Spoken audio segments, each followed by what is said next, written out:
ஐயப்ப பக்தர்கள் மண்டல பூஜை நிறைவு விழா, திருவிளக்கு திருவீதி உலா. கார்த்திகை மாதம் 1ஆம் தேதி முதல் மாலை அணிந்து ஒரு மண்டலம் விரதம் இருந்து வரும் சபரிமலை ஸ்ரீ ஐயப்ப சுவாமி பக்தர்கள் ஜோதி தரிசனம் காண்பதற்காக மண்டல பூஜை நிறைவு செய்து வருகிறார்கள். இதன்படி ஈரோடு கருங்கல்பாளையத்தில் உள்ள ஸ்ரீ ஐயப்ப சுவாமி கோயிலில் மண்டல பூஜை நிறைவையொட்டி திருவிளக்கு பூஜை நடைபெற்றது. இதையொட்டி ஈரோடு கோட்டை கஸ்தூரி ரங்கநாதர் கோயிலில் இருந்து புறப்பட்ட திருவிளக்கு திருவீதி உலாவில் ஏராளமான பெண்கள் பங்கேற்று திருவிளக்கை ஏந்தியபடி ஈரோடு மாநகரின் முக்கிய வீதிகள் வழியாக வலம் வந்து கருங்கல்பாளையம் ஸ்ரீ ஐயப்ப சுவாமி கோயிலில் நிறைவு செய்தனர்.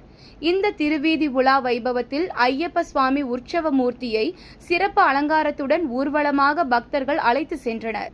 இதேபோல் சபரிமலை ஸ்ரீ ஐயப்ப சுவாமி பக்தர்களின் மண்டல பூஜை நிறைவின் ஒரு பகுதியாக ஈரோட்டில் கனிரவுத்தார்குளம் அருகே ஞானபுரம் பகுதியில் உள்ள ஐயப்ப சுவாமி கோயிலில் ஞானபுரம் ஐயப்ப பக்தர்கள் குழு மற்றும் அகில பாரத ஐயப்ப சேவா சங்கத்தின் சார்பில் அபிஷேகம், சங்காபிஷேகம், திருவிளக்கு பூஜை மற்றும் சாஸ்தா தங்கத்தேரில் திருவீதி உலா பஜனை நடைபெற்றது.